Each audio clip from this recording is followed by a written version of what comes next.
Now, resolving South Africa's water crisis, that's a priority for a government and one of the tasks that President Cyril Ramaphosa outlined in his State of the Nation address. Let's go back to the Gallagher Conference Centre. SABC News reporter Natasha Phiri is there. Natasha, again, hearing from the Minister in our earlier crossing to you, government is fully aware of the challenges. They know where the problem areas are. But of course, South Africans looking to this as not just another talk shop, but something where perhaps solutions will be found. Definitely, Sakina, but I just actually want to pick up from that conversation that you had with Professor Mike Muller, where he said something very important towards the end of his interview: make water everyone's business. And I actually want to pose this question to the Director General of the department, which is Dr. Shaun Phillips. Dr. Shaun, thank you so much for joining us on SABC News. I mean, I was just listening to my colleague in studio, Sakina, having a conversation with Professor Mike Muller, and he said that we need to make water everyone's business. It's well enough that there's government, there are various stakeholders, water service agencies, but communities also need to come on board to actually deal with the water crisis that we face. Do you share the same sentiments? Absolutely. It is critical. There are various things that government must do, but in the end, we're a water-scarce country. We're amongst the 30 most water-scarce countries in the world. That means that we have to use water sparingly. There simply isn't enough water in South Africa for it to be used wastefully. So everybody who uses water, including industries, farmers and residents in our towns and in our rural areas, all need to be conscious of the need to use water sparingly, not to allow water to go to waste, not to use water excessively, to fix leaking taps when they're leaking. The municipalities need to fix the leaks in their distribution systems.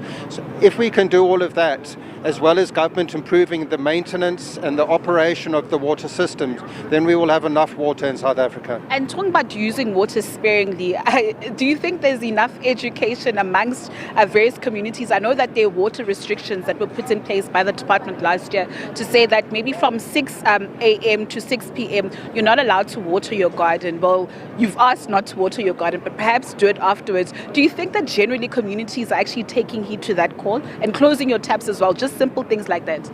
We need to improve communications and awareness raising. We're aware of that.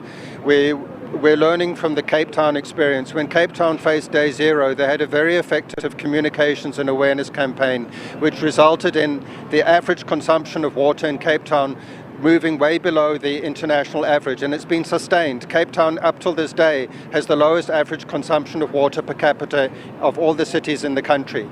So we're learning from that experience, and we're going to be improving our communications and awareness.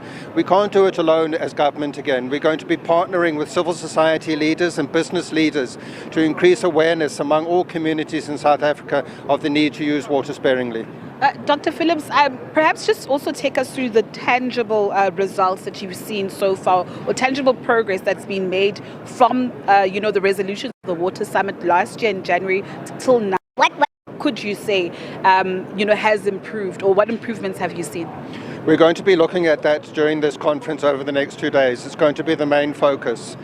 There were quite a number of resolutions that were taken.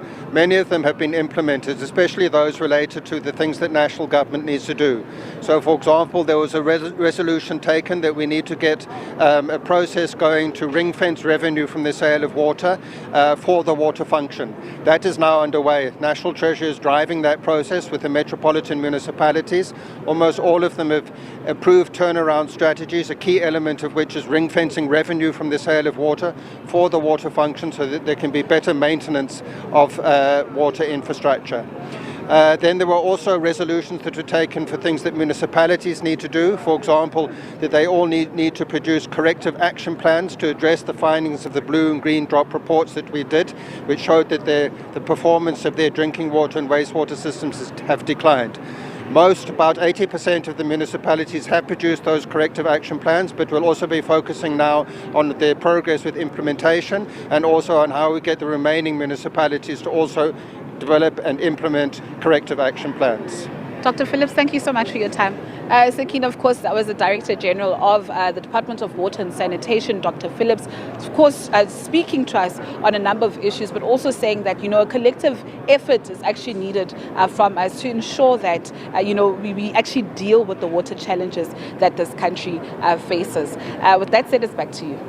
Well, thank you so much, Natasha. Again, all vital stakeholders, and these are the people compiling that Blue Drop report and their views. They've looked at the system. They've seen what it is that needs to be tackled. So looking forward to the outcomes from there. And Natasha will keep us up to speed with those developments at the Gallagher Convention Centre.